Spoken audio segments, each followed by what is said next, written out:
বন্ধুরা নমস্কার। আমি কণিকা, বয়স ৬০। আজ আমি তোমাদের শোনাব আমার জীবনের সবচেয়ে অবিশ্বাস্য অভিজ্ঞতার কথা। আমার বয়স যখন ৫৫, আমার স্বামী তখন মারা গেলেন। আমি আর আমার ৩০ বছরের ছেলে সুরজ দুজন একা হয়ে গেলাম। এক রাতে ঝড়ের মধ্যে আমি ভয়ে কাঁপছিলাম। সুরজ আমার ঘরে এসে আমার পাশে শুল। হঠাৎ আমার গালে একটা চুমু পড়ল। আমি চমকে উঠলাম। সুরজ আমার কানে কানে বলল, মা, আমি তোমাকে ভালোবাসি, শুধু মা হিসেবে নয়, একজন নারী হিসেবে। আমি তোমাকে আমার বউ বানাতে চাই। তারপর আমি স্তব্ধ হয়ে গেলাম। আমার হৃদয় ধুকপুক করতে লাগল, কিন্তু আমি নিজেকে সামলাতে পারলাম না। সেদিন রাতে যা ঘটল তা ভাবতেও আমার পুরো শরীর শিউরে উঠল। সেই রাতের পর থেকে আমার মনে শুধু একটাই প্রশ্ন ঘুরপাক খেতে লাগল, এরপর কি হবে? আমরা কি করব? সুরজের শব্দগুলো আমার কানে বাজতে লাগল, মা, আমি তোমাকে ভালোবাসি। আমি তার দিকে তাকালাম। তার চোখে ছিল বিষাদ আর ভয়। আমি তখন বললাম, সুরজ, তুমি কি বলতে চাইছ? এটা ঠিক নয়। সুরজ আমার হাত ধরে বলল, মা, তুমি আমাকে ভুল বুঝো না। আমি তোমাকে ভালোবাসি, তা সত্যি, কিন্তু সেটা শুধু মা হিসেবেই নয়, বরং সেই নারী হিসেবেও যিনি আমার জন্য সব কিছু ত্যাগ করেছেন। আমি যখন দেখি তুমি এভাবে একা আছো, আমার বুক ভেঙে যায়। আমি চাই তুমি আবার হাসো, আবার জীবনে এগিয়ে যাও। আমি বুঝতে পারলাম না তার কথার মানে কি। তারপর সে একটা চিঠি বের করল। বলল, বাবার মৃত্যুর আগে তিনি আমাকে একটা রহস্যময় চিঠি দিয়েছিলেন। এতে লেখা আছে যে তার একটা বড় গোপন আছে, যা তুমিও জানো না। আমি অবাক হয়ে তার দিকে তাকালাম। সুরজ আবার বলল, বাবা লিখেছেন তার বাবার একটা বাড়ি আছে উত্তরবঙ্গে, দার্জিলিংয়ের পাশে। কেউ জানে না এটার কথা। এই বাড়িতে নাকি অনেক মূল্যবান জিনিস আছে। কিন্তু এই বাড়ি খুঁজে বের করতে হলে আমাদের দুজনকে একসাথে যেতে হবে। আমাদের ভান করতে হবে যে আমরা স্বামী স্ত্রী, নইলে সেখানে ঢুকতে দেবে না। আমি তখনও বিশ্বাস করতে পারছিলাম না। আমার স্বামী কিভাবে এতদিন এমন একটা গোপন রাখলেন? সুরজ বলল, মা, আমি জানি এটা অদ্ভুত শোনাচ্ছে, কিন্তু আমাদের যেতে হবে। বাবা লিখেছেন যে সেই বাড়িতে তার বাবার একটা বড় সম্পত্তি লুকানো আছে, যা আমাদের ভবিষ্যৎ পরিবর্তন করে দিতে পারে। কিন্তু সময় কম, আমাদের আগামীকাল রাতের মধ্যেই রওনা দিতে হবে। আমি বুঝলাম সুরজ কখনোই অনুপযুক্ত কিছু বলতে চায়নি, বরং সে আমাকে সাহায্য করতে চেয়েছিল। আমি স্বস্তি পেলাম। পরদিন আমরা দুজন দার্জিলিং এর দিকে রওনা দিলাম। আমাদের একটাই উদ্দেশ্য, সেই রহস্যময় বাড়ি খুঁজে বের করা এবং আমার স্বামীর গোপন সম্পত্তি পাওয়া। আমার মনে প্রশ্ন ছিল, কেন তিনি আমাকে কখনো এই বিষয়ে বলেননি? ট্রেনে যাওয়ার সময় সুরজ আমাকে বলল, মা, বাবার চিঠিতে আরও বলা আছে যে আমাদের সেখানে পৌঁছানোর পর আমাদের একটা নতুন নাম ব্যবহার করতে হবে। আমি হব বিকাশ আর তুমি হবে সুমিতা। স্থানীয় লোকেরা খুব সন্দেহপ্রবণ, তাই আমাদের স্বামী স্ত্রী সাজতে হবে। আমি মাথা নাড়লাম, ঠিক আছে। কিন্তু আমাদের খুব সাবধানে থাকতে হবে। কেউ যেন বুঝতে না পারে আমরা কে। দার্জিলিং স্টেশনে পৌঁছে আমরা একটা ছোট হোটেলে উঠলাম। সুরজের কাছে ছিল একটা পুরানো মানচিত্র, যেটা তার বাবা চিঠির সাথে দিয়েছিলেন। সেই মানচিত্র অনুসরণ করে আমরা শহর থেকে দূরে পাহাড়ের ঢাল বেয়ে উপরে উঠতে লাগলাম। পথে যেতে যেতে আমরা একটা পুরানো ডাকবাংলোতে থামলাম। এখানে একজন বয়স্ক চৌকিদার ছিলেন। তিনি আমাদেরকে দেখে খুব অবাক হলেন। আপনারা এখানে কি করছেন? চৌকিদার জিজ্ঞেস করলেন। সুরজ উত্তর দিল, আমরা বিকাশ আর সুমিতা। আমরা এখানে ভ্রমণে এসেছি। চৌকিদার সন্দিগ্ধভাবে আমাদের দিকে তাকালেন, এটা সাধারণ পর্যটন এলাকা নয়। আপনারা কি সত্যি ভ্রমণে এসেছেন? সুরজ তার পকেট থেকে একটা পুরানো ঘড়ি বের করল, আসলে আমরা এটার মালিক খুঁজছি। আমার বাবার কাছ থেকে পেয়েছি। চৌকিদার ঘড়িটা দেখে চমকে উঠলেন, এটা? এই ঘড়ি? এটা তো রায় পরিবারের সম্পত্তি। আপনি কি মিস্টার রায়ের পুত্র? সুরজ মাথা নাড়ল, হ্যাঁ, আমি বিনো রায়ের ছেলে। চৌকিদার আমাদের দিকে তাকিয়ে বললেন, আসুন, আপনাদের সাথে আমার কিছু কথা আছে। তিনি আমাদের একটা পুরানো কক্ষে নিয়ে গেলেন। সেখানে তিনি একটা ছবি দেখালেন। আমি চমকে উঠলাম। ছবিতে আমার স্বামী ছিলেন, কিন্তু তার পাশে আরেকজন মহিলা, যাকে আমি চিনি না। চৌকিদার বললেন, এই মহিলা ছিলেন আপনার স্বামীর প্রথম স্ত্রী সুবর্ণা। তিনি মারা গেছেন প্রায় ৩৫ বছর আগে, আপনাদের বিয়ের আগে। আমি স্তব্ধ হয়ে গেলাম। আমার স্বামী কখনো আমাকে বলেননি যে তিনি আগে বিবাহিত ছিলেন। চৌকিদার আবার বললেন, সুবর্ণা ছিলেন এই অঞ্চলের বড় জমিদারের মেয়ে। তার পিতার বিশাল সম্পত্তি ছিল। কিন্তু তার একটি শর্ত ছিল, যদি সুবর্ণার সন্তান না হয় তাহলে সমস্ত সম্পত্তি ফিরে যাবে জমিদার পরিবারের কাছে। দুর্ভাগ্যবশত সুবর্ণা মারা গেলেন কোনো সন্তান না রেখে। আমি সুরজের দিকে তাকালাম, সে বিষণ্ণ মুখে শুনছিল। চৌকিদার চালিয়ে গেলেন, মিস্টার রায় তারপর কলকাতা চলে গেলেন। আমি শুনেছি তিনি আবার বিয়ে করেছিলেন, কিন্তু আর কখনো এখানে ফিরে আসেননি। গিয়ে সুরজ জিজ্ঞেস করল, কিন্তু বাবা আমাকে একটা চিঠি দিয়েছিলেন। এখানে বলা আছে যে এখানে একটা গোপন সম্পত্তি আছে। চৌকিদার মাথা নাড়লেন, হ্যাঁ, জমিদার বাড়িতে একটা গোপন তহবিল আছে। কিন্তু সেটা পাওয়ার জন্য রায় পরিবারের রক্তের কাউকে দরকার। মিস্টার রায় জানতেন এটা, তাই তিনি কখনো ফিরে আসেননি। কারণ তার কোনো সন্তান ছিল না সুবর্ণার সাথে। অবাক করার মতো চৌকিদার সুরজের দিকে তাকিয়ে বললেন, কিন্তু আপনি মিস্টার রায়ের পুত্র, তাই না? আপনার বয়স কত? সুরজ উত্তর দিল, ৩০। চৌকিদার আবারও অবাক হলেন, ৩০? কিন্তু মিস্টার রায় তো কলকাতা গেলেন প্রায় ৩৫ বছর আগে। আপনি কিভাবে? হঠাৎ চৌকিদারের মুখ পাংশু হয়ে গেল। আপনি কি সুবর্ণার পুত্র? আমরা দুজনেই চমকে উঠলাম। সুরজ বলল, না, আমি কণিকার পুত্র। কণিকা আমার মা। চৌকিদার কিছুক্ষণ চুপ করে থাকলেন। তারপর ধীরে ধীরে বললেন, মিস্টার রায় আমাকে একটা খাম দিয়েছিলেন। বলেছিলেন, যদি কখনো তার কোনো পুত্র এখানে আসে তবে তাকে এটা দিতে। চৌকিদার একটা পুরানো আলমারি খুললেন এবং একটা ময়লা খাম বের করলেন। এই নিন। সুরজ খামটি খুলল। সেখানে একটা চিঠি ছিল আর একটা ছোট চাবি। চিঠিতে লেখা ছিল, প্রিয় সুরজ, যদি তুমি এই চিঠি পড়ছ তার মানে আমি আর নেই। আমি জানি তুমি আশ্চর্য হবে, কিন্তু আমার কাছে একটা বড় গোপন আছে। সুবর্ণা আমার প্রথম স্ত্রী ছিলেন। আমরা খুব ভালোবাসতাম একে অপরকে। কিন্তু তার স্বাস্থ্য খুব ভালো ছিল না। আমরা জানতাম তিনি বেশিদিন বাঁচবেন না। কিন্তু তার পিতার শর্ত ছিল শুধুমাত্র সুবর্ণার সন্তান সম্পত্তির উত্তরাধিকারী হবে। আমরা খুব চিন্তিত ছিলাম। তারপর আমরা এক সিদ্ধান্ত নিলাম। কণিকা, সুবর্ণার ছোট বোন, সুরজকে ধারণ করবেন এবং তাকে নিজের সন্তান হিসেবে বট করবেন। কেউ জানবে না যে সুরজ আসলে সুবর্ণার সন্তান। কণিকা রাজি হয়েছিলেন, কারণ তিনি তার বোনকে খুব ভালোবাসতেন এবং চাইতেন না তার সম্পত্তি হারিয়ে যাক। সুবর্ণা মারা যাওয়ার পর আমি কণিকাকে বিয়ে করলাম, যাতে সুরজকে আমাদের দুজনের সন্তান হিসেবে বট করতে পারি। আমরা কলকাতায় চলে গেলাম, যেখানে কেউ আমাদের চিনত না। এখন সময় এসেছে সত্য প্রকাশের। সুরজ, তুমি সুবর্ণার পুত্র, জমিদার পরিবারের রক্ত তোমার শিরায় বইছে। এই চাবি দিয়ে তুমি জমিদার বাড়ির গোপন তহবিল খুলতে পারবে। সেখানে আছে বিশাল সম্পদ, যা তোমারই প্রাপ্ত। কণিকা, আমি জানি তুমিও এই চিঠি পড়ছ। আমি তোমাকে অনন্তকাল ধন্যবাদ জানাই সুরজকে নিজের সন্তান হিসেবে বট করার জন্য। তুমি একজন বীর, একজন ত্যাগী মা। ভালোবাসা সহ, রায়। চিঠি পড়ে আমার চোখে জল এসে গেল। সুরজ আমার দিকে তাকালো, তার চোখেও অশ্রু। সে আমাকে জড়িয়ে ধরল। মা, আমি জানতাম না। সুরজ কাঁদতে লাগল। আমি তাকে আদর করলাম, সুরজ, তুমি আমার সন্তান। এটা কখনো বদলাবে না। আমি তোমাকে গর্ভে ধারণ করিনি, কিন্তু আমার হৃদয়ে তোমাকে ধারণ করেছি। চৌকিদার আমাদেরকে জমিদার বাড়িতে নিয়ে গেলেন।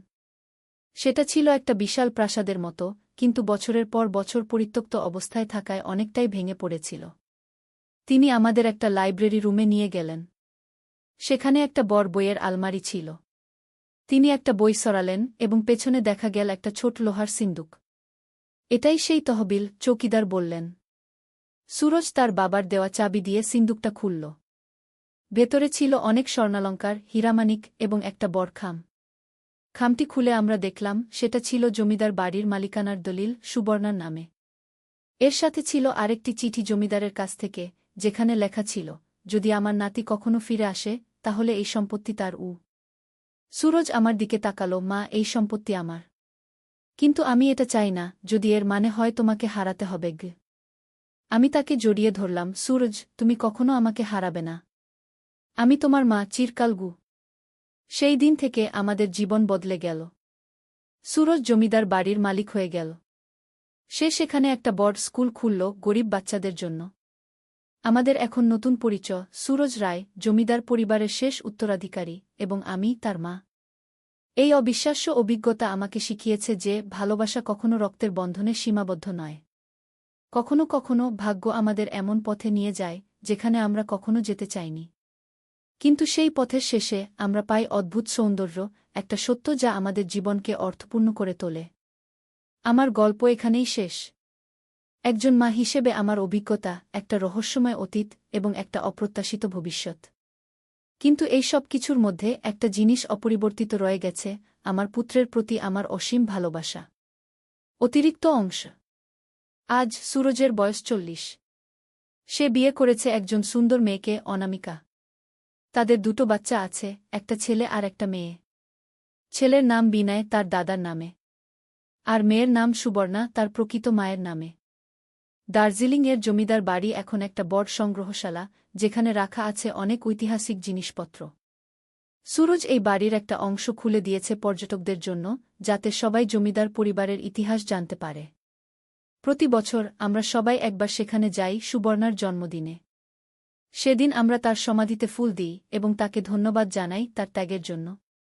আমি এখন বৃদ্ধা, কিন্তু আমার হৃদয় এখনও তরুণ। যখন আমি আমার নাতিনাতনীদের দেখি, আমি ভাবি জীবন কতটা অদ্ভুত। অনেক সময় আমরা যা দেখি তা সত্য নয়। সত্য লুকিয়ে থাকে গভীরে, আমাদের হৃদয়ে। সেই ঝড়ের রাতে যখন সুরজ আমার ঘরে এসেছিল, আমি ভয় পেয়েছিলাম। আমি ভেবেছিলাম এটা ছিল একটা ভুল পথে যাওয়ার শুরু। কিন্তু এখন আমি বুঝি সেটা ছিল একটা নতুন জীবনের শুরু, একটা সত্যের অন্বেষণের শুরু। আমার জীবনে অনেক উত্থানপতন ছিল, অনেক রহস্য ছিল। কিন্তু আমি কখনো হাল ছাড়িনি। আমি লড়াই করেছি আমার সন্তানের জন্য, আমার পরিবারের জন্য। আজ যখন আমি পিছনে ফিরে তাকাই, আমি গর্বিত। গর্বিত যে আমি একজন মা। গর্বিত যে আমি একজন রক্ষক। গর্বিত যে আমি সুরজের মা। জীবন আমাদের অনেক পরীক্ষায় ফেলে। কিন্তু যদি আমরা সাহসী হই, যদি আমরা সত্যকে গ্রহণ করি, তাহলে আমরা জীবনের সব চ্যালেঞ্জ অতিক্রম করতে পারি। আমার নাম কণিকা। আমার বয়স 60। এবং আমি সবেমাত্র আমার জীবনের সবচেয়ে বড় সিদ্ধান্ত নিয়েছি। সুরজের প্রস্তাবে আমরা সবাই এখন সিমলাতে একটি নতুন বাড়ি কিনেছি। পাহাড়ের ঢালে সাদা তুষারের মাঝে একটি সুন্দর কুটির। এখান থেকে হিমালয়ের দৃশ্য অপূর্ব। সকালে উঠে বারান্দায় বসলে মনে হয় আকাশ যেন হাতের নাগালে। আমার শেষ বয়সে এই পরিবর্তন সহজ ছিল না। কলকাতার বাড়ি ছেড়ে আসতে কষ্ট হয়েছিল। সেখানে তো আমার স্বামীর স্মৃতি জড়িয়েছিল। কিন্তু জীবন তো এগিয়ে যেতেই হবে। সিমলার এই বাড়িতে আমরা সবাই মিলে থাকি, আমি, সুরজ, অনামিকা আর তাদের 2 বাচ্চা। এখানে আসার পর থেকে আমার স্বাস্থ্যও ভালো হয়েছে। পাহাড়ি বাতাসে আমার হাঁপানি কমে গেছে। সুরজ এখানে একটি ছোট ব্যবসা শুরু করেছে, পাহাড়ি ফল দিয়ে জ্যাম তৈরি করার। স্থানীয় লোকেরা সাহায্য করে, আর আমরা সেই জ্যাম দেশের বিভিন্ন জায়গায় পাঠাই। ব্যবসাটা ভালোই চলছে। বিনো আর সুবর্ণা এখানে খুব আনন্দে আছে। স্কুল থেকে ফিরে তারা পাহাড়ে চড়তে যায়, স্থানীয় বাচ্চাদের সাথে খেলাধুলা করে। তাদের মুখে হাসি দেখে আমার মন ভরে যায়। গত মাসে আমরা সবাই মিলে দার্জিলিংয়ে বেড়াতে গিয়েছিলাম। জমিদার বাড়িটা এখন পুরোপুরি নবীকরণ করা হয়েছে। সেখানে এখন অনেক পর্যটক আসে। সুরজের স্কুলটি এখন একটি বড় শিক্ষা প্রতিষ্ঠানে পরিণত হয়েছে। আমি যখন সেই বাড়িতে যাই, সুবর্ণার ছবির সামনে দাঁড়াই। আমি তাকে বলি, বোন, তোমার ছেলে তোমাকে গর্বিত করেছে। সে একজন ভালো মানুষ হয়েছে কি? আমি জানি না আমার আর কতদিন বাঁচব। কিন্তু আমি জানি আমি সন্তুষ্ট চলে যাব। আমার জীবন সার্থক হয়েছে। আমার সন্তান সুখী, আমার পরিবার একসাথে আছে। এর চেয়ে বেশি আর কি চাই? কাল রাতে আমি একটা স্বপ্ন দেখলাম। স্বপ্নে আমার স্বামী আর সুবর্ণা দুজনকেই দেখলাম। তারা আমার দিকে তাকিয়ে হাসছিলেন। আমি জানি তারা খুশি যে আমি তাদের বিশ্বাস রক্ষা করেছি। জীবন অদ্ভুত। আমরা কখনো জানি না কোনো মোড়ে কি অপেক্ষা করছে। আমি যদি সেদিন সুরজের পাশে শুতে না দিতাম, যদি তার কথা শুনে ভুল বুঝতাম, তাহলে হয়তো আমরা কখনো সত্য জানতে পারতাম না। আজ রাতে আমি আমার ডায়েরিতে শেষ পাতা লিখছি। আমি লিখছি আমার জীবনের গল্প, যাতে আমার নাতিনাতনীরা একদিন জানতে পারে তাদের পরিবারের ইতিহাস। যাতে তারা জানে ভালোবাসা কখনো রক্তের বন্ধনে আবদ্ধ থাকে না। সিমলার এই ছোট বাড়িতে, হিমালয়ের কোলে আমি শান্তি পেয়েছি। জীবনের আশীর্বাদে আমি ধন্য। আমার নাম কণিকা, আমার বয়স 60, আর এটাই আমার গল্প। একদিন আলী সাহেব সোহেলের অফিসে এলেন। সোহেল তাকে দেখে অবাক হয়ে গেল। স্যার, আপনি এখানে? হ্যাঁ সোহেল, তোমার অফিস একবার দেখতে চাইলাম। খুব সুন্দর হয়েছে গু। আলী সাহেব পুরো অফিস ঘুরে দেখলেন, কর্মচারীদের সাথে কথা বললেন। তারপর সোহেলের রুমে এসে বসলেন। সোহেল, তুমি অনেক দূর এসেছ। মনে আছে 7 বছর আগে তুমি যখন আমার অফিসে প্রথম এসেছিলে চা বানানোর কাজ করতে? হ্যাঁ স্যার, সব মনে আছে ইউ। আমি গর্বিত যে আমি তোমাকে একটা সুযোগ দিয়েছিলাম, আর তুমি সেই সুযোগকে কাজে লাগিয়েছ। জানো সফলতার মূল সূত্র কি? কি স্যার? কঠোর পরিশ্রম, সততা আর হাল না ছাড়া। তোমার মধ্যে এই 3টা গুণই আছে গু। সোহেল চোখে জল নিয়ে বলল, আপনি না থাকলে আজ আমি এখানে পৌঁছাতে পারতাম না স্যার। না সোহেল, আমি শুধু একটা দরজা খুলে দিয়েছিলাম। ভেতরে ঢুকে পথ তৈরি করেছ তুমি নিজে গু। আলী সাহেব চলে যাওয়ার আগে বললেন, আমার একটা বড় প্রজেক্ট আছে, একটা 20 ফ্লোর বিজনেস টাওয়ার। আমি চাই তুমি এই প্রজেক্টে আমার সাথে পার্টনার হও। 50-50 রাজি? সোহেল অবাক হয়ে গেল। এত বড় প্রজেক্ট? স্যার, আমার কি যথেষ্ট সামর্থ্য আছে? আছে, আমি বিশ্বাস করি সোহেল রাজি হয়ে গেল। এটা তার জীবনের সবচেয়ে বড় প্রজেক্ট হবে। 50 অধ্যায়, বড় চ্যালেঞ্জ। 20 ফ্লোর বিজনেস টাওয়ারের কাজ শুরু হল। এটা সোহেলের জীবনের সবচেয়ে বড় চ্যালেঞ্জ। প্রজেক্টের বাজেট প্রায় 10 করোড় টাকা। সোহেলকে 5 করোড় টাকা ইনভেস্ট করতে হবে। সোহেল তার সব সঞ্চয়ে, ব্যাংক লোন আর কিছু ইনভেস্টর থেকে টাকা জোগাড় করল। এটা একটা বিশাল ঝুঁকি। যদি প্রজেক্ট ব্যর্থ হয়, সব শেষ। মিনা চিন্তিত ছিল। সোহেল, এত বড় ঝুঁকি নেওয়া ঠিক হবে? মিনা, জীবনে বড় কিছু করতে হলে ঝুঁকি নিতে হয়। আমি এই সুযোগ হাতছাড়া করতে চাই না গিয়ে। কিন্তু যদি কিছু ভুল হয়? ভুল হবে না। আমি আলী সাহেবের সাথে আছি, উনি আমাকে গাইড করবেন। প্রজেক্ট শুরু হল। প্রথম 6 মাস সব ভালোই চলছিল। কাজ সময়মতো হচ্ছে, বাজেট ঠিক আছে।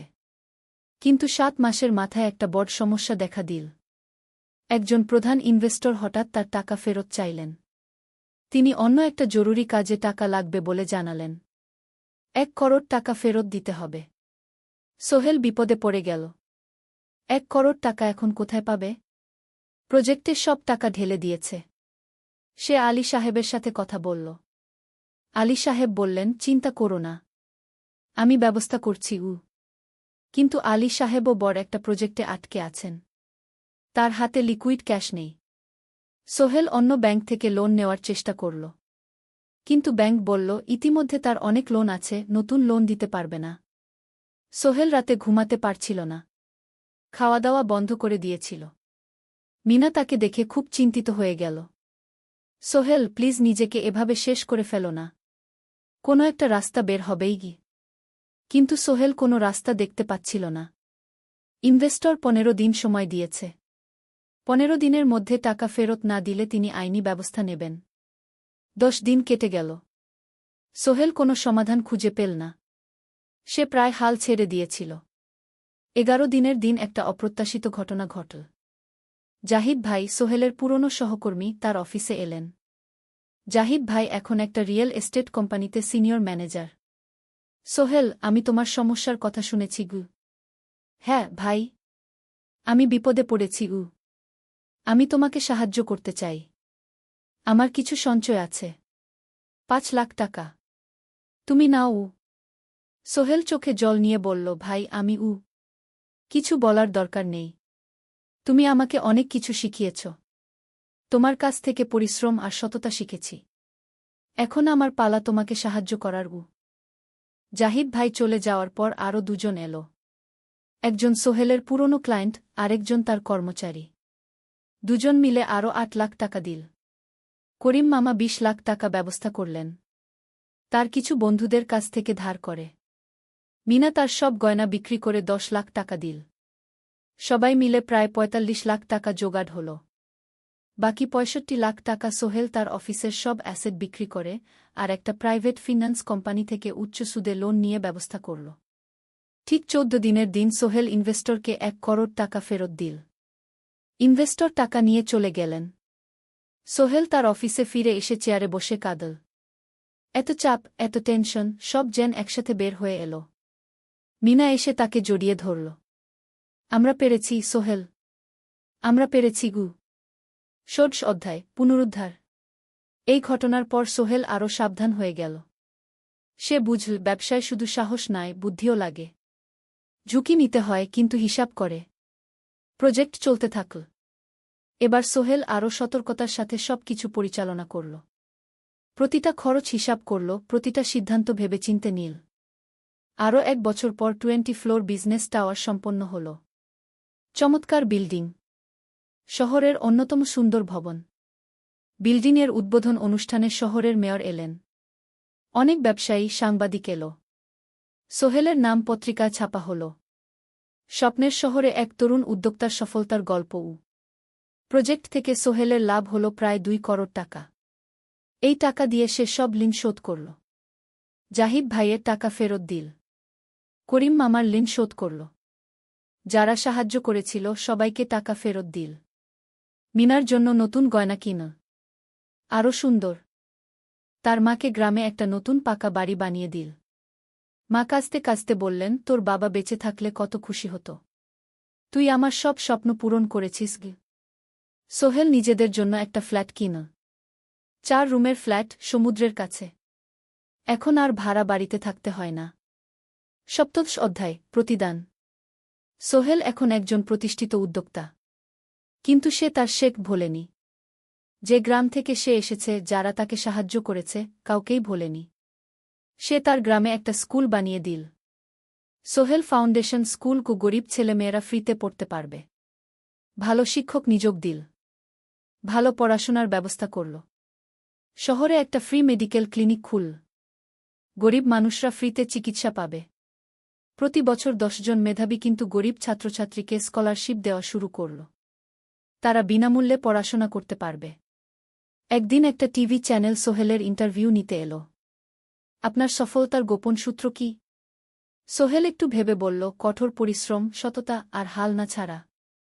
এই ৩টা জিনিস যদি কারো মধ্যে থাকে, সে যে কোনো কিছু অর্জন করতে পারে। আর সবচেয়ে বড় কথা, যারা আমাকে সাহায্য করেছে তাদের ছাড়া আমি কিছুই না।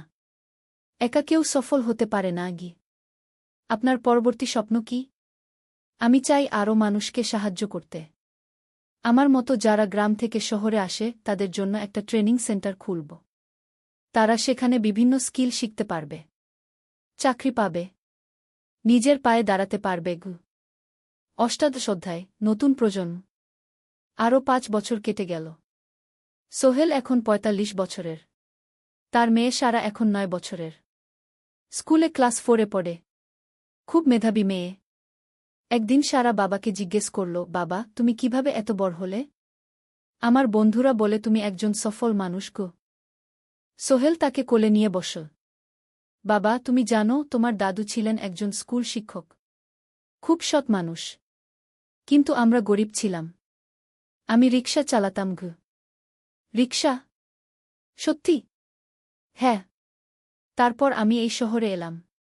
অনেক কষ্ট করেছি। কিন্তু হাল ছাড়িনি। মানুষ আমাকে সাহায্য করেছে।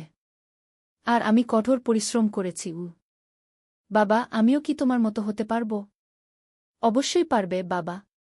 তবে মনে রেখো, সফলতা মানে শুধু টাকা পয়সা না। সফলতা মানে ভালো মানুষ হওয়া, অন্যদের সাহায্য করা, সৎ থাকা গু। সারা মাথা নাডল। আমি ভালো মানুষ হব বাবাগু। সোহেল তার মেয়েকে জড়িয়ে ধরল। মনে মনে ভাবল, তার জীবনের সব কষ্ট সার্থক হয়েছে। মিনা রান্নাঘর থেকে ডাকল, খাবার তৈরি। এসো। সোহেল সারাকে নিয়ে ডাইনিং টেবিলে গেল। ঋতু এসেছে। সে এখন বিয়ে করেছে, তার একটা ছেলে হয়েছে। সোহেলের মা মাঝে মাঝে চট্টগ্রামে বেড়াতে আসেন। আজও এসেছেন। সবাই মিলে খেতে বসল। হাসিগল্পে ভরা পরিবার। সোহেল তাকাল তার মায়ের দিকে, মিনার দিকে, সারার দিকে, ঋতুর দিকে। মনে হল, জীবনে আর কি চাই? খাওয়া শেষে সবাই বসে রইল। গল্প করছিল। হঠাৎ সোহেলের ফোন বাজল। অফিস থেকে। একটা জরুরি বিষয়। সোহেল ফোন রেখে দিয়ে মিনাকে বলল, একটা নতুন প্রজেক্টের প্রস্তাব এসেছে। একটা এতিমখানা বানানোর কাজ। সরকারি প্রজেক্ট।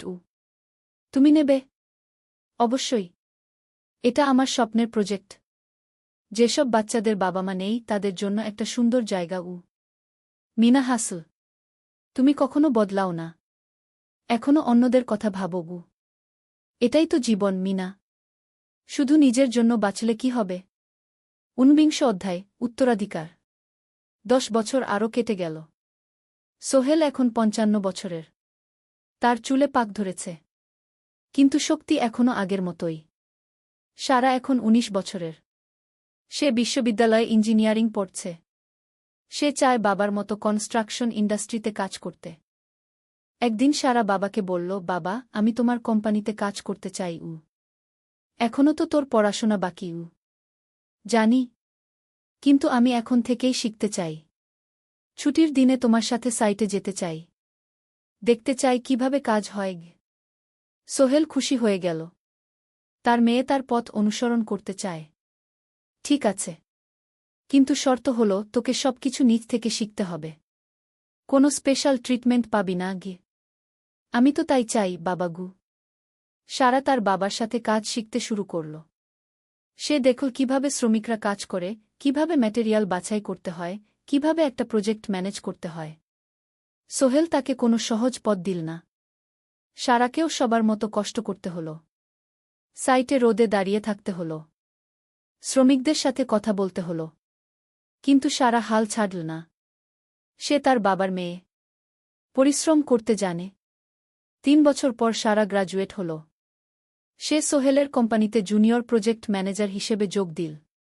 সোহেল ধীরে ধীরে সারাকে বড় দায়িত্ব দিতে শুরু করল। সারা তার বাবার মতোই সৎ, পরিশ্রমী। 20 অধ্যায়, সমাপ্তি নয়, নতুন শুরু। আরও 5 বছর পর। সোহেল এখন 60 বছরের। সে সিদ্ধান্ত নিল, এবার অবসর নেওয়ার সময় এসেছে। কোম্পানির দায়িত্ব সারাকে দেবে। একটা অনুষ্ঠান করা হল। সোহেল আনুষ্ঠানিকভাবে কোম্পানির চেয়ারম্যান পদ থেকে অবসর নিল। সারা হল নতুন ম্যানেজিং ডিরেক্টর। সোহেল তার বক্তব্যে বলল, আমি যখন এই শহরে এসেছিলাম আমার পকেটে ছিল মাত্র 5,000 টাকা। একটা ছোট্ট ব্যাগ। আর অনেক স্বপ্ন। আজ 40 বছর পর আমি পেছনে ফিরে তাকাই, দেখি একটা দীর্ঘ পথ। সেই পথে অনেক কষ্ট ছিল, অনেক বাধা ছিল। কিন্তু ছিল অনেক ভালোবাসাও। অনেক মানুষের সাহায্যও। আমি বিশ্বাস করি, সফলতা একা আসে না। এটা আসে অনেক মানুষের সমর্থন, ভালোবাসা আর বিশ্বাস নিয়ে। আমি যা কিছু অর্জন করেছি তা আমার একার না। এটা আমার পরিবারের, আমার কর্মচারীদের, আমার বন্ধুদের, সবার। আজ আমি আমার মেয়ে সারার হাতে এই দায়িত্ব তুলে দিচ্ছি। আমি জানি সে আমার চেয়ে ভালো করবে। কারণ সে শিখেছে আমার ভুল থেকে, আমার অভিজ্ঞতা থেকে। অনুষ্ঠান শেষ হল। সবাই চলে গেল। সোহেল আর মিনা অফিসে একা দাঁড়িয়ে রইল। মিনা, মনে আছে আমরা প্রথম কখন দেখা হয়েছিলাম? হ্যাঁ। তোমার সেই ছোট্ট মুদি দোকানে। তুমি বিস্কুট কিনতে এসেছিলে। কে ভেবেছিল সেই দিন থেকে আমাদের এই পর্যস্বপ্নের শহর। প্রথম অধ্যায়, যাত্রা শুরু। সকাল 7টা বেজে গেছে। ঢাকার কমলাপুর রেলস্টেশনে মানুষের ভিড়। চারদিকে চা বিস্কুট বিক্রেতাদের চিৎকার, ট্রেনের হর্ন আর যাত্রীদের কোলাহল। এই বিশাল ভিড়ের মধ্যে একটা ছোট্ট ব্যাগ হাতে দাঁড়িয়ে আছে সোহেল। বয়স মাত্র 22। গায়ের রং শ্যামলা, চোখে স্বপ্নের ঝিলিক। ভাইজা, চট্টগ্রামের টিকিট আছে? সোহেল টিকিট কাউন্টারের সামনে দাঁড়িয়ে জিজ্ঞেস করল। আছে। 3 টাকা। কাউন্টারের লোকটা উত্তর দিল। সোহেল তার পকেট থেকে টাকা বের করল। মোট 5,000 টাকা। এই টাকা সে জমিয়েছে গত 3 বছরে রিকশা চালিয়ে। তার স্বপ্ন ছিল চট্টগ্রাম গিয়ে একটা ভালো চাকরি পাওয়া। গ্রামে আর থাকতে চায় না সে। বাবা মারা গেছেন 10 বছর আগে। মা আর ছোট বোন ঋতুকে নিয়ে সংসার চালাচ্ছিল রিকশা চালিয়ে। কিন্তু এভাবে তো আর সারা জীবন চলবে না। টিকিট কেটে সোহেল প্ল্যাটফর্মে এল। ট্রেন ছাড়বে আর মাত্র 15 মিনিট পরে। সে একটা বেঞ্চে বসে পড়ল। ব্যাগটা বুকের কাছে চেপে ধরল। এই ব্যাগে আছে তার সব সম্পদ, কিছু কাপড়, একটা ছোট্ট ফটো ফ্রেমে বাবা মায়ের ছবি, আর কিছু টাকা। কোথায় যাচ্ছেন? পাশে বসা একজন বয়স্ক মানুষ জিজ্ঞেস করলেন। চট্টগ্রাম, কাকা। চাকরি খুঁজতে যাচ্ছি, কে সোহেল বিনয়ের সাথে উত্তর দিল। ভালো। তবে শহরে সাবধানে থাকবেন। শহর মানে অনেক সুযোগ, কিন্তু অনেক ফাঁদও আছে, বয়স্ক লোকটা বললেন। সোহেল মাথা নাড়ল। সে জানে শহরের জীবন সহজ না।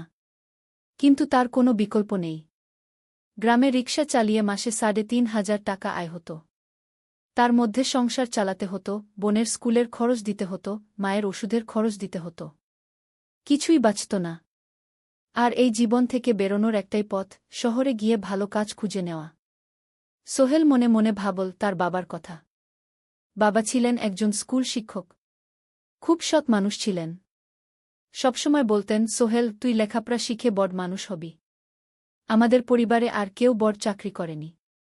তুই করবি। কিন্তু বাবা যখন মারা গেলেন, তখন সোহেল মাত্র এসএসসি পরীক্ষা দিয়েছে। ফলাফল ভালো হয়েছিল, জিপিএ অর্ধচতু। কিন্তু বাবার মৃত্যুর পর আর পড়া হল না।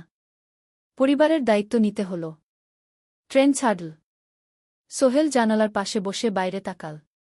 ধানক্ষেত, নদী, ছোট ছোট গ্রাম, সব পেছনে ফেলে ট্রেন এগিয়ে চল। সোহেলের মনে হল সে যেন তার পুরনো জীবনটাকেও পেছনে ফেলে আসছে। ট্রেনে একজন হকার এসে চা বিক্রি করছিল। সোহেল একটা চা কিনল। ১০ টাকা।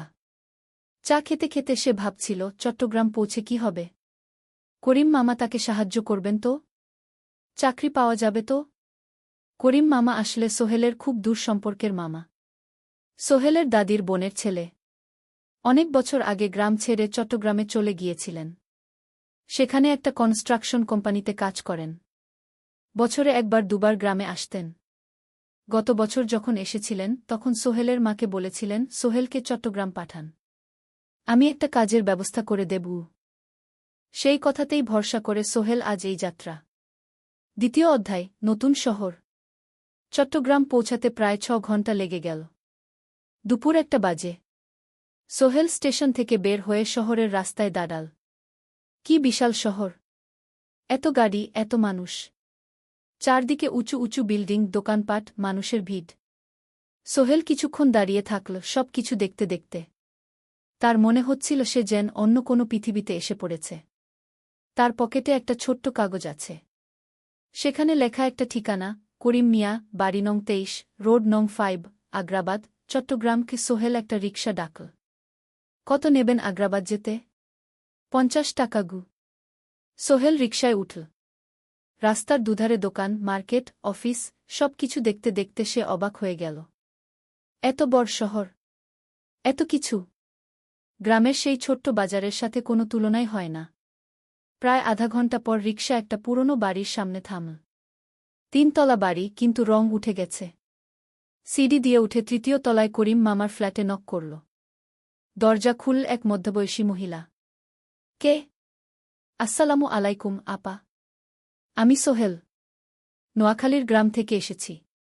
করিম মামা বাড়িতে আছেন? মহিলা তাকে মাথা থেকে পা পর্যন্ত দেখল। করিম তো অফিসে গেছে। তুমি কে? কোথা থেকে এসেছ? সোহেল সব খুলে বলল। মহিলা তাকে ভেতরে ঢুকতে দিল। বসো। করিম সন্ধ্যায় ফিরবে গু। ফ্ল্যাটটা ছোট। ২টো রুম, একটা ছোট্ট রান্নাঘর, আর একটা বাথরুম। কিন্তু সোহেলের কাছে খুব সুন্দর লাগল। গ্রামের সেই টিনের ঘরের চেয়ে তো অনেক ভালো। মহিলা তার নাম জানাল, সালমা। করিম মামার স্ত্রী। তাদের ২টো ছেলে, একজন ক্লাস 8-এ পড়ে, আরেকজন ক্লাস 5-এ। খেয়েছ? সালমা আপা জিজ্ঞেস করল। না আপা গু। অপেক্ষা করো। ভাত আছে, মাছ আছে। খাও। সোহেল প্রথমে রাজি হতে চাইল না। কিন্তু খুব খিদে পেয়েছিল। সকাল থেকে শুধু একটা চা আর বিস্কুট খেয়েছে। খাওয়া দাওয়ার পর সোহেল বসে রইল। সালমা আপা তাকে গল্প করতে লাগল। তোমার মা কেমন আছেন? তোমার বোন? ভালো আছে আপা। মার একটু গেটে বাত আছে। ওষুধ খাচ্ছেন। বোন স্কুলে পড়ে কু। তুমি কি করতে চাও এখানে? চাকরি খুঁজছি আপা। যে কোনো কাজ করব। বাসায় মা আর বোনকে টাকা পাঠাতে হবে। সালমা আপা মাথা নাড়ল। করিম তোমার জন্য কিছু একটা করবে। সে ভালো মানুষ গ। সারাদিন অপেক্ষা করু সোহেল। সন্ধ্যা 6টায় করিম মামা ফিরলেন। 50-এর কাছাকাছি বয়স, কালো রঙের প্যান্ট শার্ট পরা, হাতে একটা ব্যাগ। আরে সোহেল, কবে এলি? করিম মামা খুশি হয়ে বললেন। আজ সকালে মামা গু। করিম মামা তাকে জড়িয়ে ধরলেন। অনেকদিন পর দেখলাম। কেমন আছিস? ভালো আছি মামা গি। ভালো করেছিস এসে। এখানে অনেক সুযোগ আছে। তোর জন্য একটা কাজের ব্যবস্থা করে দেব। তবে প্রথমে কয়েকদিন এখানে থাক। শহরটা একটু চিনে নে। তারপর কাজে যোগ দিবি। সোহেলের মনে আসার আলো জ্বল। সে ভাবল হয়তো তার ভাগ্য এবার পাল্টাবে। 3য় অধ্যায়, প্রথম চাকরি। 1 সপ্তাহ পরে করিম মামা সোহেলকে তার কোম্পানিতে নিয়ে গেলেন। কোম্পানির নাম আলামিন কনস্ট্রাকশন। অফিসটা শহরের কেন্দ্রে 5 তলা একটা বিল্ডিংয়ের দোতলায়। মালিক আলী সাহেব। 50-এর কাছাকাছি বয়স, মোটা চেহারা, চোখে সোনার ফ্রেমের চশমা। বড়লোক মানুষ, কিন্তু খুব কড়া। এই ছেলেটাকে কি কাজে লাগাবেন? আলী সাহেব করিম মামাকে জিজ্ঞেস করলেন। স্যার, ও আমার আত্মীয়। গ্রাম থেকে এসেছে। খুব পরিশ্রমী। যে কোনো কাজে লাগাতে পারেন। আলী সাহেব সোহেলের দিকে তাকালেন। তুমি কি পড়েছ? Sir, SSC pass. জিপিএ অর্ধচতু। হুম। ভালো। কম্পিউটার চালাতে পারো? না স্যার, পারি না। কিন্তু শিখতে চাই। আলী সাহেব একটু ভাবলেন। ঠিক আছে। তোমাকে অফিসের কাজে রাখব। ফাইল গুছানো, চা বানানো, কাগজপত্র নিয়ে যাওয়া, না এসব। মাসে 5,000 টাকা। রাজি আছো? জি স্যার। সোহেল খুশি হয়ে গেল। 5,000 টাকা। রিকশা চালিয়ে 3,500 পেত। এখানে 5,000। কাজ শুরু হলো পরদিন থেকে। সকাল 8টায় অফিসে যেতে হয়, ফিরতে হয় সন্ধ্যা 7টায়। প্রথম দিন সোহেল ঘুম থেকে উঠল ভোর 5টায়। তৈরি হয়ে 7:30টায় অফিসের উদ্দেশ্যে বের হল। করিম মামার বাড়ি থেকে অফিস প্রায় 5 কিলোমিটার। বাসে যেতে হয়। অফিসে পৌঁছে সোহেল দেখল সেই প্রথম আলী সাহেব এখনো আসেননি। অফিস খোলা ছিল না। 8-10 মিনিট পর একজন লোক এসে অফিস খুল। তুমি নতুন? জি। আমি সোহেল। আমি জাহিদ, অ্যাসিস্ট্যান্ট ম্যানেজার। এসো। জাহিদ ভাই সোহেলকে সব কিছু দেখাল। অফিসে মোট 6 জন কর্মচারী। 2 জন ইঞ্জিনিয়ার, একজন অ্যাকাউন্ট্যান্ট, একজন অ্যাসিস্ট্যান্ট ম্যানেজার, জাহিদ ভাই, একজন রিসেপশনিস্ট, আর এখন সোহেল। সোহেলের কাজ শুরু হলো চা বানানো দিয়ে। তারপর অফিস পরিষ্কার করা, ফাইল গুছানো, কাগজপত্র এক জায়গা থেকে আরেক জায়গায় নিয়ে যাওয়া। কাজ কঠিন না, কিন্তু সারাদিন দৌড়ঝাঁপ করতে হয়। দুপুরে খাবারের জন্য আধা ঘন্টা বিরতি। সোহেল একটা ছোট হোটেলে গিয়ে ভাতরাল তরকারি খেল। 50 টাকা। সন্ধ্যায় অফিস বন্ধ হল। সোহেল ক্লান্ত হয়ে বাসায় ফিরল। কেমন লাগল প্রথম দিন? করিম মামা জিজ্ঞেস করলেন। ভালো মামা। অনেক কিছু শিখলাম। প্রথম মাসের শেষে সোহেল বেতন পেল 5,000 টাকা। সে 3,000 টাকা মাকে পাঠাল। মা ফোনে কাঁদতে লাগলেন। আল্লাহ তোকে ভালো রাখুক সোহেল। সোহেলের চোখেও জল এলো। তার মনে হল সে একটা বড় কাজ করতে পেরেছে। 4র্থ অধ্যায়, শহরের জীবন। 3 মাস কেটে গেল। সোহেল এখন শহরের সাথে মিশে গেছে। প্রতিদিন অফিসে যাও আসার পথে সে দেখে হাজারো মানুষের জীবন। কেউ সফল, কেউ ব্যর্থ। কিন্তু সবাই চলছে নিজের পথে। সোহেল অফিসের কাজের পাশাপাশি কম্পিউটার শেখার চেষ্টা করছে। অফিসে একটা কম্পিউটার আছে। যখন কেউ ব্যবহার করে না, তখন সোহেল একটু একটু শিখার চেষ্টা করে। জাহিদ ভাই তাকে সাহায্য করেন। সোহেল, তুমি যদি কম্পিউটার ভালোভাবে শিখতে পারো, তাহলে তোমার ভবিষ্যৎ উজ্জ্বল। জাহিদ ভাই একদিন বললেন। কিভাবে শিখব ভাই? ট্রেনিং সেন্টারে যাও। সন্ধ্যায় ক্লাস আছে। মাসে 2,000 টাকা লাগবে গি। সোহেল ভাবল। 2,000 টাকা অনেক। কিন্তু এটা বিনিয়োগ। ভবিষ্যতের জন্য। সে একটা ট্রেনিং সেন্টারে ভর্তি হল। সপ্তাহে 3 দিন, সন্ধ্যা 7:30 থেকে রাত 9টা পর্যন্ত ক্লাস।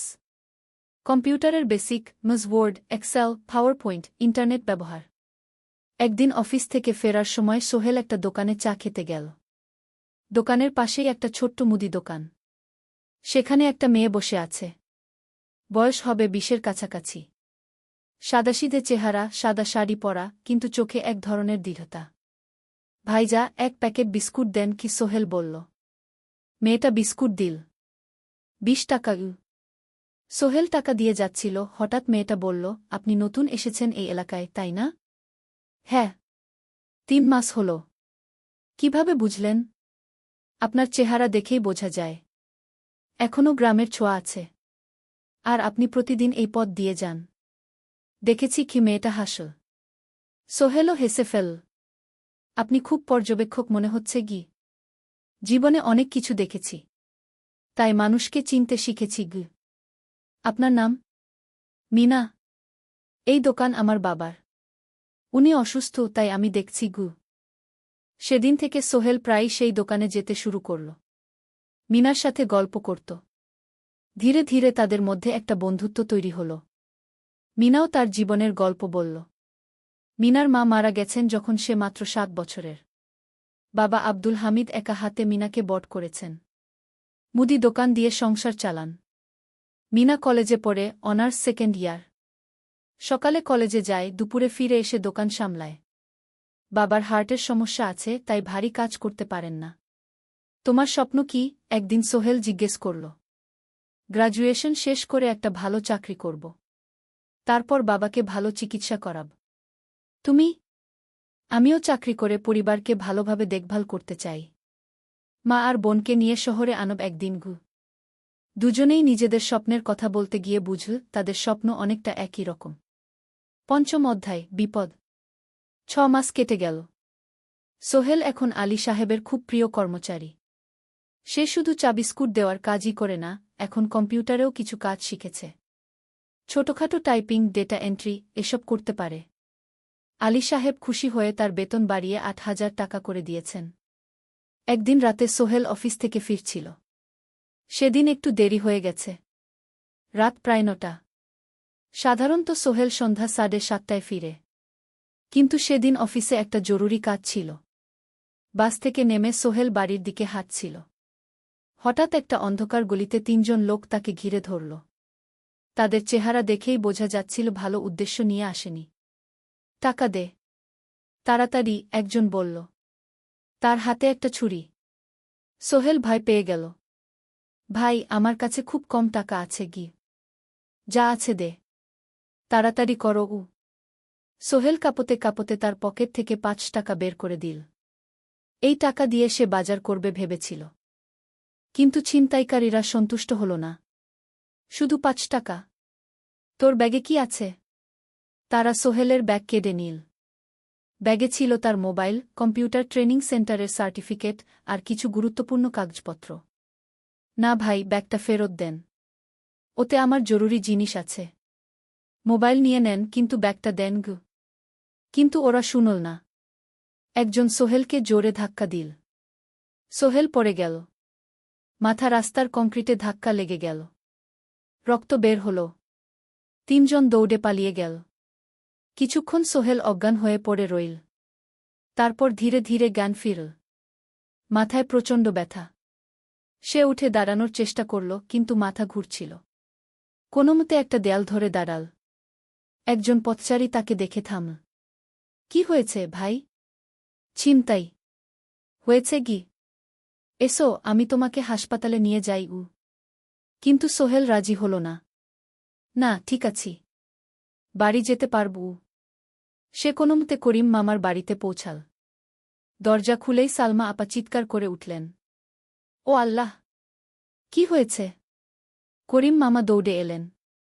সোহেলকে ভেতরে নিয়ে গেলেন। তার মাথায় জল ঢেলে রক্ত পরিষ্কার করলেন। ক্ষতটা বেশ গভীর। হাসপাতালে যেতে হবে কি? করিম মামা বললেন। তারা একটা অটোরিকশা নিয়ে নিকটস্থ হাসপাতালে গেলেন। ডাক্তার সোহেলের মাথায় 3টা সেলাই দিলেন। বলল, 1 সপ্তাহ বিশ্রাম নিতে হবে। কোনো ভারী কাজ করা যাবে না। হাসপাতাল থেকে ফিরে সোহেল শুয়ে রইল। তার মনে হচ্ছিল সবকিছু শেষ হয়ে গেছে। মোবাইল চলে গেছে, গুরুত্বপূর্ণ কাগজপত্র চলে গেছে। এখন 1 সপ্তাহ অফিস করতে পারবে না। পরদিন সকালে করিম মামা আলী সাহেবকে ফোন করে সব জানালেন। আলী সাহেব বললেন, ঠিক আছে, সোহেল ভালো হয়ে এলে আসবে, চিন্তার কিছু নেই গি। মিনা যখন এই খবর শুনল, সে সন্ধ্যায় সোহেলকে দেখতে এলো করিম মামার বাড়িতে। সাথে এনেছিল কিছু ফল। কি হয়েছিল? মিনা চিন্তিত গলায় জিজ্ঞেস করল। সোহেল সব বলল। মিনা রেগে গেল। এই শহরে এখন অনেক অপরাধ বেড়ে গেছে। পুলিশ কিছু করে না। তুমি পুলিশে রিপোর্ট করেছ? না। লাভ নেই। তবুও করা উচিত। তোমার মোবাইলটা হয়তো খুঁজে পাওয়া যাবে গি। করিম মামা সোহেলকে নিয়ে পুলিশ স্টেশনে গেলেন। জেনারেল ডায়েরি করলেন। কিন্তু পুলিশ খুব একটা আশা দিল না। দেখি কিছু করা যায় কিনা গু। সোহেল বুঝল মোবাইল আর ফিরবে না। সেই 1 সপ্তাহ সোহেলের জীবনের সবচেয়ে কঠিন সময় ছিল। সে শুধু শারীরিকভাবেই ক্ষতিগ্রস্ত হয়নি, মানসিকভাবেও ভেঙে পড়েছিল। প্রতিরাতে দুঃস্বপ্ন দেখত। সেই 3 জন ছিনতাইকারীর মুখ ভুলতে পারছিল না। মিনা প্রায় প্রতিদিন আসত। তাকে সাহস দিত। তুমি হাল ছেড়ো না সোহেল। জীবনে এরকম খারাপ সময় আসে। কিন্তু এটা কাটিয়ে ওঠাই হলো আসল বীরত্ব। সোহেলের মা গ্রাম থেকে ফোন করতেন। করিম মামার মোবাইল থেকে। তুই ভালো আছিস তো? সোহেল মাকে সব সত্যি বলেনি। শুধু বলেছে, হ্যাঁ মা, ভালো আছি। একটু জ্বর হয়েছিল। এখন ভালো। 1 সপ্তাহ পর সোহেল আবার অফিসে গেল। আলী সাহেব তাকে দেখে খুশি হলেন। কেমন আছো? ভালো আছি স্যার। ঠিক আছে। তবে প্রথম কয়েকদিন হালকা কাজ করবে গু। সোহেল আবার কাজে মন দিল। কিন্তু একটা জিনিস তাকে খুব কষ্ট দিচ্ছিল, তার মোবাইল নেই। মায়ের সাথে কথা বলতে পারছে না নিয়মিত। করিম মামার মোবাইল চাইতে সংকোচ লাগে।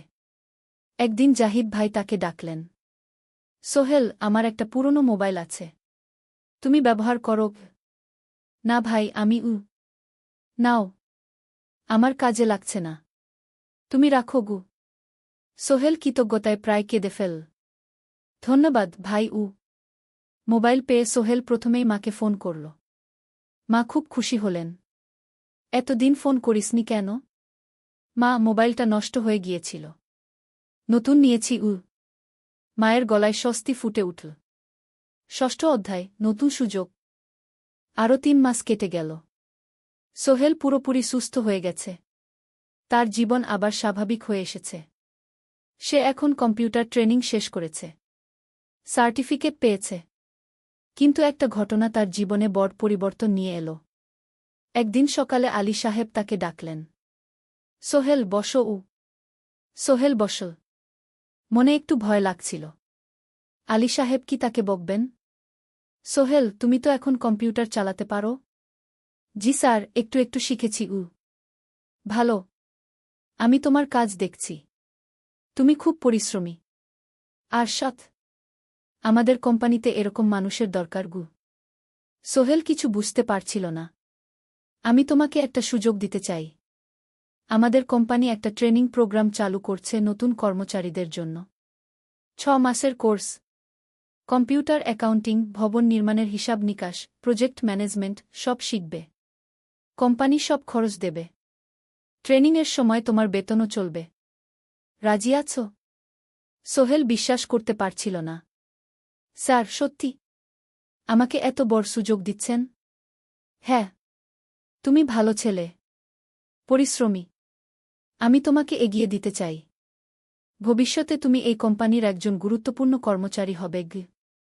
সোহেল কৃতজ্ঞতায় প্রায় কেঁদে ফেল। ধন্যবাদ স্যার।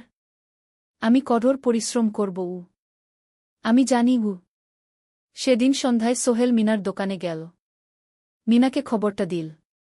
মিনা খুব খুশি হল। তার চোখে জল এসে গেল। তুমি পারবে সোহেল। আমি জানি। সোহেল তার মা আর বোনকেও ফোন করে খবরটা দিল। মা কাঁদতে লাগলেন। তোর বাবা বেঁচে থাকলে কত খুশি হতো। ট্রেনিং শুরু হলো পরের মাস থেকে। প্রতিদিন সকালে 3 ঘন্টা ক্লাস, তারপর বাকি সময় অফিসের কাজ। ক্লাসে 5 জন নতুন কর্মচারী। সবাই তরুণ, উৎসাহী। শিক্ষক ছিলেন একজন অভিজ্ঞ ইঞ্জিনিয়ার। নাম রহিম স্যার। তিনি খুব ভালোভাবে সব কিছু বুঝাতেন। কম্পিউটার অ্যাকাউন্টিং, এক্সেলে জটিল ক্যালকুলেশন, প্রজেক্টের বাজেট তৈরি, সময় ব্যবস্থাপনা, সব। সোহেল পুরো মনোযোগ দিয়ে শিখতে লাগল। সন্ধ্যায় বাড়ি ফিরে প্র্যাকটিস করত। করিম মামার ছেলের কাছ থেকে একটা ল্যাপটপ ধার নিত কখনো কখনো। 6 মাস পরে ট্রেনিং শেষ হল। সবাই সার্টিফিকেট পেল। আলী সাহেব একটা অনুষ্ঠান করলেন। সোহেল সেরা পারফর্মার হিসেবে একটা বিশেষ পুরস্কার পেল, 5,000 টাকা বোনাস।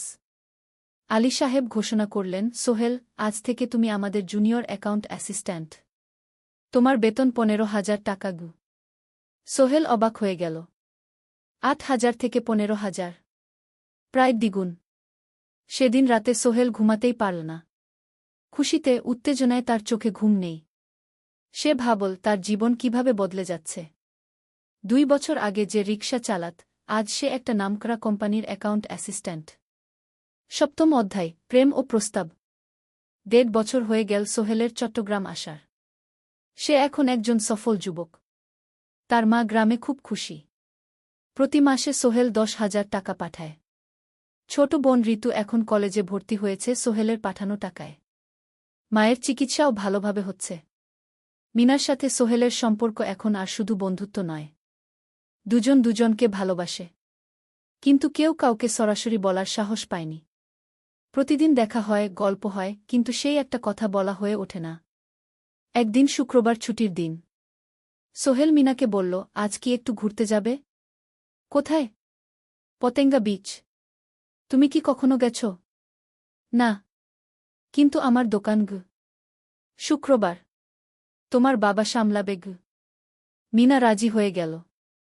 দুপুরে দুজনে বাস নিয়ে পতেঙ্গা গেল। সমুদ্র দেখে মিনা অবাক হয়ে গেল।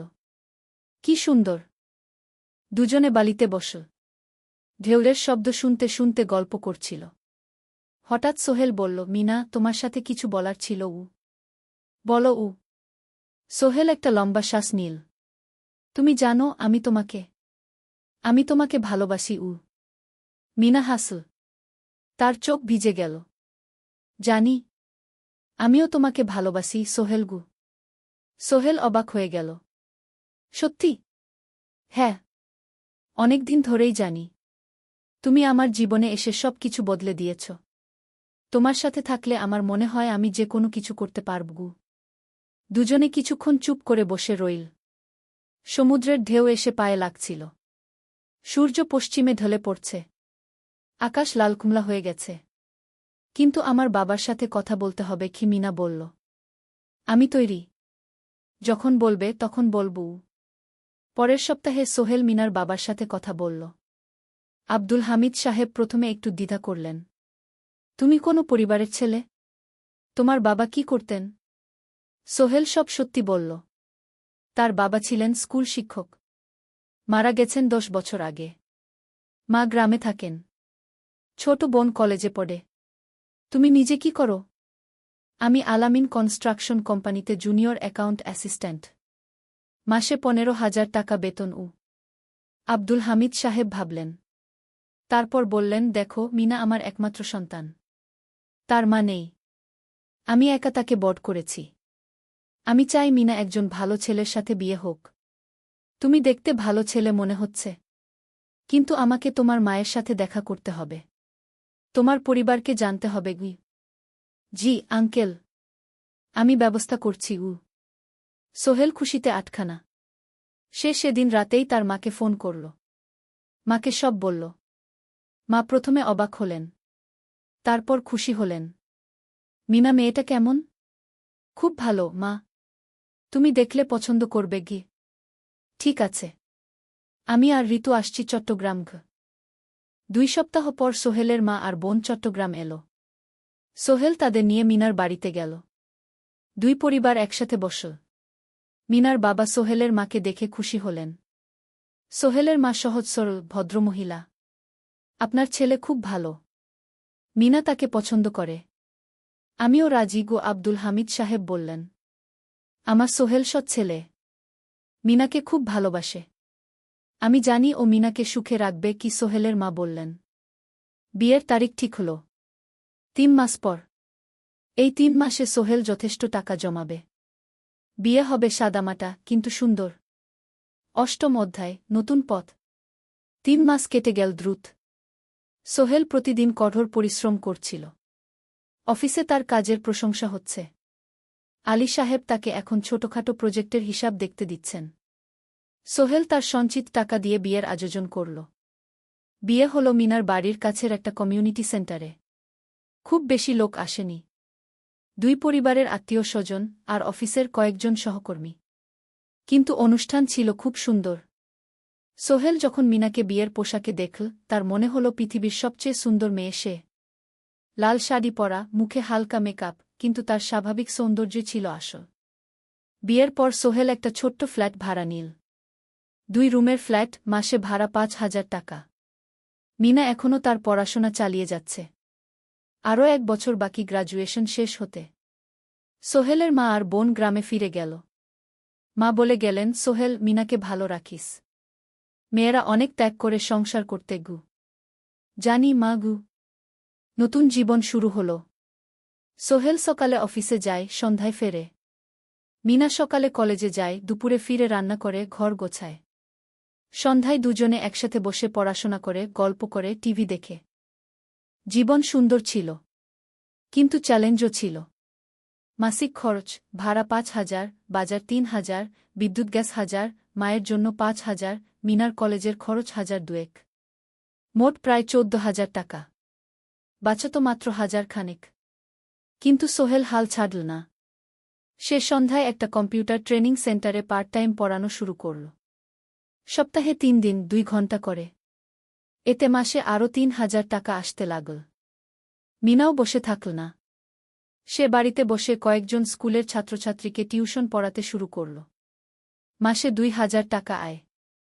এভাবে কেটে গেল 6 মাস। দুজন মিলে পরিবার চালাচ্ছে, স্বপ্ন দেখছে। একদিন সোহেল বলল, মিনা, আমি একটা নতুন স্বপ্ন দেখছি গু। কি? আমি নিজে একটা ছোট্ট কনস্ট্রাকশন কোম্পানি খুলতে চাই। ছোট ছোট প্রজেক্ট নেব। বাড়ি মেরামত, ছোট বিল্ডিং বানানো, এসব। তোমার কি যথেষ্ট অভিজ্ঞতা আছে? আছে। আমি 2 বছর ধরে এই কাজের সাথে জড়িত। অনেক কিছু শিখেছি। আর আলী সাহেবও আমাকে সাহায্য করবেন গু। কিন্তু টাকা কোথায়? কোম্পানি খুলতে তো অনেক টাকা লাগবে গি। আমি জমাচ্ছি। আরও 1 বছর কাজ করব। তারপর চেষ্টা করব। মিনা তাকে সমর্থন দিল। তুমি পারবে। তোমার মধ্যে সেই শক্তি আছে গি। 9ম অধ্যায়, চ্যালেঞ্জের সময়। কিন্তু ভাগ্য সবসময় অনুকূলে থাকে না। সোহেল যখন স্বপ্ন দেখছিল নিজের কোম্পানি খোলার, তখনই একটা বড় সমস্যা এল। আলী সাহেবের কোম্পানি একটা বড় প্রজেক্ট পেয়েছিল। একটা 10তলা বিল্ডিং বানানোর কাজ। কিন্তু প্রজেক্টের প্রধান ইনভেস্টর হঠাৎ পালিয়ে গেল। তিনি কোম্পানির কাছ থেকে প্রায় 50 লাখ টাকা নিয়ে গেছেন, কিন্তু কাজ শেষ হয়নি। কোম্পানি বড় ক্ষতির মুখে পড়ল। আলী সাহেব অনেক কর্মচারীকে ছাঁটাই করতে বাধ্য হলেন। প্রায় 10 জনকে চাকরি থেকে বাদ দিলেন। বাকিদের বেতন কমাতে হল। সোহেলকে আলী সাহেব ডেকে বললেন, সোহেল, আমি তোমাকে রাখতে চাই। তুমি বিশ্বস্ত কর্মচারী। কিন্তু তোমার বেতন কমাতে হবে। 15,000 থেকে 10,000। সোহেল মনে মনে চিন্তায় পড়ে গেল। 10,000 টাকায় সংসার চলবে কিভাবে? মায়ের খরচ, ভাড়া, বাজার, সব মিলিয়ে তো 14,000 টাকা লাগে। কিন্তু সে কিছু বলল না। ঠিক আছে স্যার। বাড়ি ফিরে সোহেল মিনাকে সব বলল। মিনা চিন্তিত হয়ে গেল। এখন কি হবে? চিন্তা করো না। আমি পার্ট টাইম টিউশনির সময় বাড়াব। আর তুমিও বেশি করে টিউশন নাও। কিন্তু আমার তো পড়াশোনাও আছে গি। জানি। কিন্তু এখন এটাই করতে হবে গু। সোহেল সন্ধ্যায় আরও 2টো জায়গায় পার্ট টাইম কাজ খুঁজল। একটা দোকানের সন্ধ্যায় হিসাব দেখার কাজ পেল। মাসে 2,000 টাকা। আরেকটা জায়গায় সপ্তাহান্তে কম্পিউটার রিপেয়ারের কাজ পেল। মাসে 1,500 টাকা। মিনাও 3 জন নতুন স্টুডেন্ট নিল টিউশনে। তার আয় বাড়ল 2,000 থেকে 3,500-এ। কঠিন সময় ছিল। সোহেল সকাল 8টায় অফিসে যেত, সন্ধ্যা 6টায় ফিরত। তারপর একটু বিশ্রাম নিয়ে 7:30টায় বের হতো পার্ট টাইম কাজে। রাত 10টায় বাড়ি ফিরত। রবি সোমবার কম্পিউটার রিপেয়ারের কাজ। মিনাও সকালে কলেজে যেত, দুপুরে ফিরে রান্না করত, তারপর বিকেলে টিউশন পড়াত। রাতে খাওয়া দাওয়ার পর পড়াশোনা করত। দুজনেরই শরীর খারাপ হতে শুরু করল। সোহেল একদিন অফিসে অজ্ঞান হয়ে পড়ে গেল। ডাক্তার দেখাতে নিয়ে গেল। ডাক্তার বলল, অতিরিক্ত পরিশ্রম, শরীরে পুষ্টির অভাব, ঠিকমতো খাচ্ছেন না মনে হচ্ছে ঘি। সত্যি কথা, খরচ বাঁচাতে সোহেল আর মিনা অনেক সময় কম খেত। মাংস মাছ কিনত সপ্তাহে একদিন, বাকি সময় শাকসবজি ডাল। মিনা সোহেলকে বলল, আর নয় সোহেল, তুমি এভাবে নিজেকে শেষ করে ফেলছ। আমার পড়াশোনা বন্ধ করে দিই, আমি ফুল টাইম চাকরি করি গিয়ে। না, সোহেল জোর দিয়ে বলল, তোমার পড়াশোনা বন্ধ হবে না, আরও মাত্র 6 মাস বাকি, তুমি গ্রাজুয়েট হবেই গু।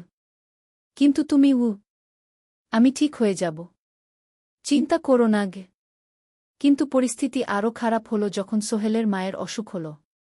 হার্টের সমস্যা, হাসপাতালে ভর্তি করতে হল। খরচ 50,000 টাকা। সোহেলের হাতে এত টাকা কোথায়?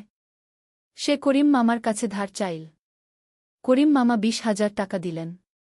বাকি 30,000 টাকা সোহেল একটা এনজিও থেকে ঋণ নিল। সুদের হার মাসে 2%। মায়ের চিকিৎসা হল, তিনি সুস্থ হয়ে গেলেন। কিন্তু সোহেল এখন ঋণের বোঝায় পড়ে গেল। প্রতি মাসে 3,000 টাকা করে কিস্তি দিতে হবে। সেই রাতে সোহেল আর মিনা বিছানায় শুয়ে কথা বলছিল। সোহেল বলল, মিনা, আমি মনে হয় ভুল করেছি।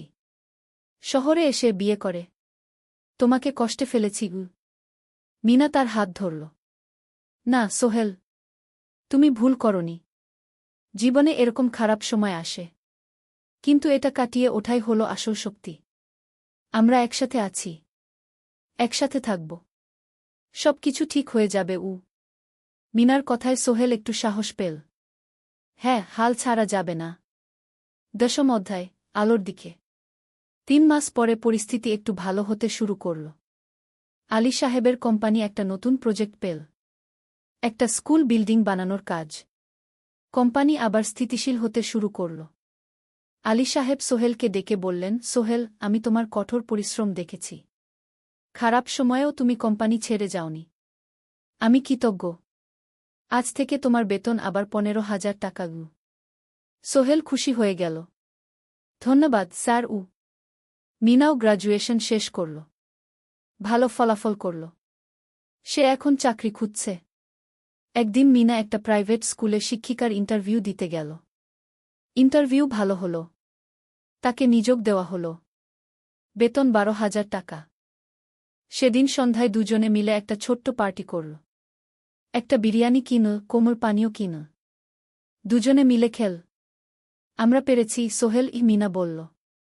হ্যাঁ, আমরা পেরেছি গু। এখন দুজনের মিলিয়ে আয় 27,000 টাকা। খরচ চালানোর পর প্রায় 10,000 টাকা বাঁচে। সোহেল এই টাকা দিয়ে লোন শোধ করতে শুরু করল। পার্ট টাইম কাজগুলো ছেড়ে দিল। শরীরের যত্ন নেওয়া শুরু করল। আরও 6 মাস পরে সোহেলের কাছে একটা বড় সুযোগ এল। আলী সাহেব একদিন তাকে ডাকলেন। সোহেল, তুমি কি নিজের ব্যবসা করতে চাও? স্যার, আমি তোমাকে একটা ছোট্ট প্রজেক্ট দিতে চাই, একটা 3 তলা বিল্ডিংয়ের কনস্ট্রাকশন। তুমি ম্যানেজ করবে, আমি শুধু সুপারভাইজ করব। লাভের 50% তোমার গু। সোহেল ভাবল, এটা একটা বড় সুযোগ, কিন্তু ঝুঁকিও আছে। যদি কাজটা ভালোভাবে না হয়? স্যার, আমি চেষ্টা করব, কিন্তু যদি ভুল হয়? ভুল হবে না, আমি তোমার উপর বিশ্বাস রাখছি, তুমি পারবে গু। সোহেল রাজি হয়ে গেল। এই প্রজেক্ট তার জীবনে টার্নিং পয়েন্ট হতে পারে। 11 অধ্যায়, স্বপ্ন পূরণের পথে। পরের 6 মাস সোহেল খুব কঠোর পরিশ্রম করল। প্রজেক্টটা ম্যানেজ করা সহজ ছিল না। শ্রমিক নিযোগ, ম্যাটেরিয়াল কেনা, কাজের তদারকি, সময়মতো কাজ শেষ করা, সব দায়িত্ব তার। প্রথম 2 মাস খুব চাপের মধ্যে গেল। একদিন একজন শ্রমিক কাজ করতে গিয়ে আহত হল। সোহেল তাকে হাসপাতালে নিয়ে গেল, তার চিকিৎসার খরচ দিল। এতে প্রজেক্টের বাজেট একটু বাড়ল, কিন্তু সোহেল জানত এটা করা দরকার। আরেকদিন ভুল ম্যাটেরিয়াল ডেলিভারি হল। সোহেল সেগুলো ফেরত পাঠাল, সঠিক জিনিস আনাল। এতে 3 দিন দেরি হল, কিন্তু কাজের মান ঠিক রইল। মিনা তাকে সবসময় সাপোর্ট করছিল। সে এখন চাকরিতে স্থিতিশীল। স্কুলের বাচ্চারা তাকে পছন্দ করে। প্রিন্সিপাল তার কাজে খুশি। প্রজেক্ট শেষ হল 6 মাসে। সময়মতো, বাজেটের মধ্যে। বিল্ডিংয়ের মালিক খুব খুশি হলেন। তিনি আলী সাহেবকে ধন্যবাদ দিলেন। আলী সাহেব বললেন, ধন্যবাদ আমাকে না, এই ছেলেকে দিন। সোহেল পুরো প্রজেক্ট ম্যানেজ করেছে। প্রজেক্ট থেকে মোট লাভ হল 3 লাখ টাকা। সোহেল পেল 1.5 লাখ টাকা। তার জীবনে এত টাকা এই প্রথম। সে করিম মামার ঋণ শোধ করল। এনজিওর বাকি ঋণ শোধ করল। তারপর তার মাকে 50,000 টাকা পাঠাল। মা দিয়ে গ্রামের বাড়িটা একটু মেরামত করাল, বোন ঋতুর জন্য একটা ল্যাপটপ কিনল। বাকি টাকা দিয়ে সোহেল একটা ব্যাংক অ্যাকাউন্টে জমা রাখল ভবিষ্যতের জন্য। আলী সাহেব সোহেলকে আরও 2টো প্রজেক্ট দিলেন। এবার একটু বড়। সোহেল আত্মবিশ্বাসের সাথে সেগুলোও শেষ করল। 2 বছর পরে সোহেল সিদ্ধান্ত নিল, এবার নিজের কোম্পানি খোলার সময় এসেছে। অধ্যায়, নতুন শুরু। সোহেল তার সব জমানো টাকা দিয়ে একটা ছোট্ট অফিস ভাড়া নিল। 2 রুমের অফিস। একটা রুমে কাজের জায়গা, আরেকটায় ছোট্ট মিটিং রুম। অফিসের সামনে একটা বোর্ড লাগাল, Sohel construction and development. Mina তাকে সাহায্য করছিল। সে অফিসের অ্যাকাউন্টস দেখত সন্ধ্যায় স্কুল থেকে ফিরে। দুজন মিলে একটা টিম। প্রথমে ছোট ছোট কাজ নিল। বাড়ি মেরামত, দোকান সংস্কার, ছোট বিল্ডিং কনস্ট্রাকশন। কাজের মান ভালো রাখার চেষ্টা করল। সময়মতো শেষ করল। দাম ন্যায্য রাখল। ধীরে ধীরে সোহেলের সুনাম ছড়িয়ে পড়ল। মানুষ তাকে বিশ্বাস করত। তার কাছে নতুন নতুন কাজ আসতে লাগল। প্রথম বছর খুব কষ্ট হল। কখনো লাভ হতো, কখনো লস। কিন্তু সোহেল থেমে থাকল না। সে শিখতে লাগল ব্যবসা কিভাবে চালাতে হয়। দ্বিতীয় বছরে পরিস্থিতি ভালো হল। সোহেল এখন 3 জন স্থায়ী কর্মচারী নিযোগ দিল। একজন ইঞ্জিনিয়ার, একজন সুপারভাইজার, একজন অফিস সহায়ক। তৃতীয় বছরে একটা বড় প্রজেক্ট পেল। একটা স্কুল বিল্ডিং বানানোর কাজ। 5 তলা বিল্ডিং। সোহেল পুরো মনোযোগ দিয়ে কাজটা করল। শ্রমিকদের ভালো বেতন দিল, ভালো ম্যাটেরিয়াল ব্যবহার করল, সময়মতো কাজ শেষ করল। স্কুল কর্তৃপক্ষ খুব খুশি হল। তারা সোহেলের কাজের প্রশংসা করল। এই প্রজেক্ট থেকে সোহেল প্রায় 5 লাখ টাকা লাভ করল। এই টাকা দিয়ে সে আরও ভালো একটা অফিস নিল। আরও কর্মচারী নিযোগ দিল। এখন তার কোম্পানিতে 10 জন স্থায়ী কর্মচারী। প্রজেক্ট অনুযায়ী আরও শ্রমিক নিযোগ দেওয়া হয়। 13 অধ্যায়, পরিবার। এদিকে সোহেল আর মিনার সংসারেও খুশির খবর এলো। মিনা গর্ভবতী। 9 মাস পর তাদের একটা মেয়ে হল। নাম রাখল সারা। সারা যখন জন্মাল, সোহেলের মা আর বোন চট্টগ্রামে এলো। মা 1 মাস থেকে গেলেন। মিনাকে সাহায্য করলেন। সোহেল এখন একটা বড় ফ্ল্যাট ভাড়া নিয়েছে। 3 রুমের ফ্ল্যাট। একটা রুমে সোহেল, মিনা, একটায় সারা, আরেকটায় অতিথি রুম। মায়ের জন্য সোহেল সিদ্ধান্ত নিল তাকে চট্টগ্রামে নিয়ে আসবে। গ্রামে একা থাকা ঠিক না। কিন্তু মা রাজি হলেন না। না বাবা, আমি গ্রামেই থাকব। এখানে আমার পরিচিত মানুষ আছে। তোর বোনকে নিয়ে যা। ও ঢাকায় পড়ছে, চট্টগ্রামে এনে ভালো কোথাও ভর্তি করিয়ে দেগি। সোহেল তাই করল। ঋতুকে চট্টগ্রাম বিশ্ববিদ্যালয়ে ভর্তি করিয়ে দিল। ঋতু এখন সোহেলের ফ্ল্যাটে থাকে, বিশ্ববিদ্যালয়ে পড়ে। সোহেলের মনে হল তার জীবন এখন পরিপূর্ণ। স্ত্রী, মেয়ে, বোন, সবাই তার কাছে। ব্যবসা ভালো চলছে। মা গ্রামে সুখে আছেন। 14 অধ্যায়, সফলতার শিখরে। 5 বছর কেটে গেল। সোহেল এখন একজন সফল উদ্যোক্তা। তার কোম্পানি কি সোহেল কনস্ট্রাকশন অ্যান্ড ডেভেলপমেন্ট এখন চট্টগ্রামে বেশ পরিচিত। প্রায় 30 জন কর্মচারী তার অধীনে কাজ করে। সোহেল এখন শুধু ছোট প্রজেক্ট করে না, বড় বড় প্রজেক্টও করে। একটা 8 তলা বিজনেস কমপ্লেক্স বানানোর কাজ পেয়েছে। একটা হাসপাতাল বিল্ডিং বানাচ্ছে। মিনা এখনও স্কুলে পড়ায়। সে এখন ভাইস প্রিন্সিপাল। সাথে সোহেলের কোম্পানির অ্যাকাউন্টস ম্যানেজার। 2 জন মিলে ব্যবসা চালা। সারা এখন 4 বছরের। স্কুলে ভর্তি হয়েছে। খুব চালাক মেয়ে। ঋতু বিশ্ববিদ্যালয় থেকে গ্রাজুয়েট হয়ে একটা ব্যাংকে চাকরি পেয়েছে। একদিন আলী সাহেব